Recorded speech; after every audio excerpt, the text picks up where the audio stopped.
Medusa has been in service continuously since the day she was built in 1943. Her early life with the Navy was as a naval vessel for offensive operations, latterly for a survey vessel. And the Navy finally disposed of her as the last in her class in 1968. There were originally some 480, and Medusa was the last one in naval service. In 1968, she was bought by a small group from Portland who saw her and rather fancied her as a private vessel. And so they bought her by a competitive tender and ran her for many years, maintained her, kept her going, and perhaps more by good luck than judgment, they kept her exactly as she was. Many of these, when they were bought from the Navy, were turned into gentlemen's yachts and became unrecognisable, but this one stayed exactly as she was. Essentially, it was take the vessel to pieces and put it back together again. She'd been superbly built. This particular class of vessel were hand-built by craftsmen in little boatyards all around the country, and they'd done their very best with rather poor materials available by 1943. And so we were faced with a vessel that was very well built, but really feeling her age. And so essentially we took her to pieces and took her right back down to keel, the frames of the hull and the major bulkheads.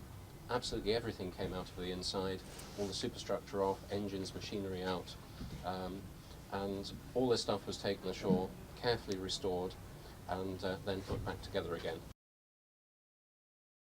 We came up with a rather novel idea, which it's been taken on by other groups subsequently, which was we leased a shipyard that was derelict, put it back in working order, took one or two of the original staff back, and then worked with a company locally here that specialises in training youngsters as shipwrights. It's an outfit called the Maritime Workshop. It's a charity in its own right. And we did the whole project as a training exercise for the youngsters. And at the end of the project, something like 15 youngsters had qualified as shipwrights. And I went into it with some trepidation, because the idea of having 15 youngsters running around the shipyard, there was always the risk that they'd play football rather than build ships. But they were tremendous. The commitment was absolutely wonderful. In fact, you couldn't prize them away from the job. They took tremendous pride in it, and the workmanship was really second to none. So it worked superbly, and it meant that we were able to do the project within the sort of financial constraints we had as well. This particular vessel, she's the last one of nearly 500. I think it was 487 that were built. And they played such an important role all around the world. Around the UK they were doing convoy escorts, agent landing. They were very, very busy in the Far East, Burma, India, all around there.